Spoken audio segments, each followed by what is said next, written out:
Welcome to today's deep dive. We've got a really fascinating one for you today. Yeah, we're looking at something pretty massive. Exactly.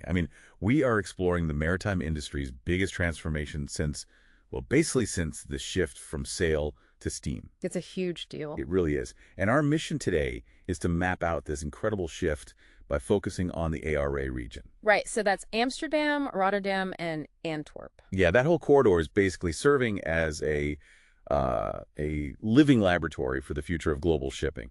But the real hook here is that this isn't about voluntary green goals anymore.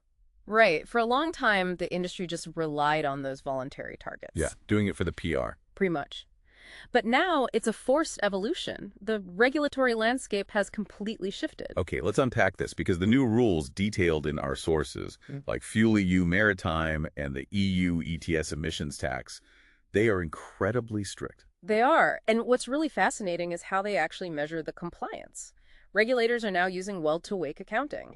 Yeah, meaning they aren't just tracking the emissions from burning the fuel while the ship is, actually moving. They track the whole thing. The entire production cycle, from extraction right up until it's consumed in the engine. So while I was looking at the EU ETS and the research, I noticed this really strange feature.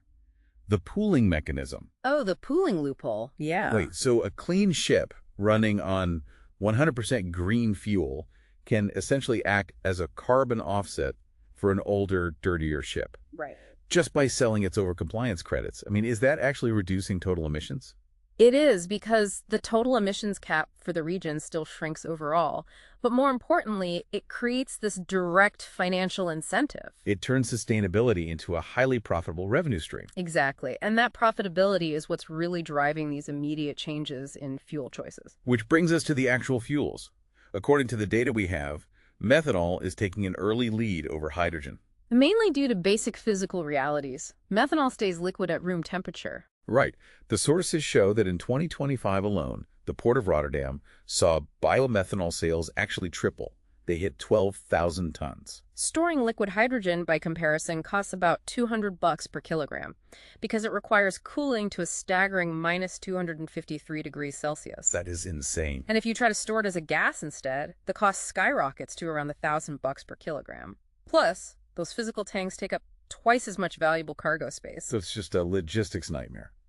I did see in the sources that the Dutch are testing this ZES concept for inland shipping to bypass all these fuel storage issues entirely. Right, the battery swapping. Yeah, ships like the Den Bosch Max Groningen literally swap out massive 2.9 megawatt-hour battery containers. They call them Z-Spacks. And they swap them in minutes rather than waiting hours to charge. Exactly. But swapping batteries works great for small inland ships. You can't exactly swap a battery on a massive 20-year-old ocean freighter in the middle of the Atlantic. Right, which brings up a good point. We can't just scrap all the existing ships. How are those older legacy fleets hacking the system to avoid these new EU taxes? There are a few ingenious workarounds in the research to keep them compliant. One is WSP. Wind-assisted ship propulsion. Right. It basically involves adding high-tech, modern sails to existing cargo ships, which might sound a bit basic, but saving 5 to 25% on fuel is massive right now. Because if we connect this back to that pooling loophole we discussed, saving even 5% suddenly becomes highly profitable. Exactly. You are either avoiding steep EU ETS taxes yourself, or you're generating compliance credits to sell to other operators. The sources also detail onboard carbon capture. There's a company called Value Maritime with a system that filters CO2 straight out of the exhaust as the ship sails. And they store it directly in standardized ISO tanks on board, so it can just be easily unloaded at the port. Then there's the issue of methane slip.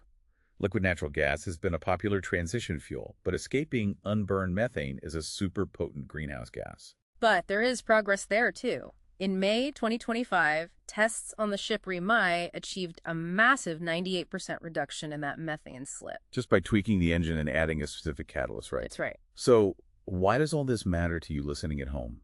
Because the costs of this compliance, whether it's adopting $1,000 per kilo hydrogen or retrofitting older fleets with Wes's spales, those costs are about to cascade through global supply chains. It's going to fundamentally restructure freight rates across the board. Every product you buy is impacted. Absolutely. I will leave you with a final provocative thought to explore, though.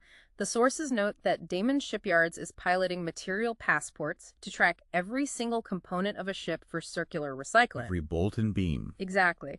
If every part is tracked, could the global fleets of the future essentially become giant floating Lego sets? Just infinitely disassembled and rebuilt over and over without us ever needing to mine new materials. It's definitely something for you to chew on until next time.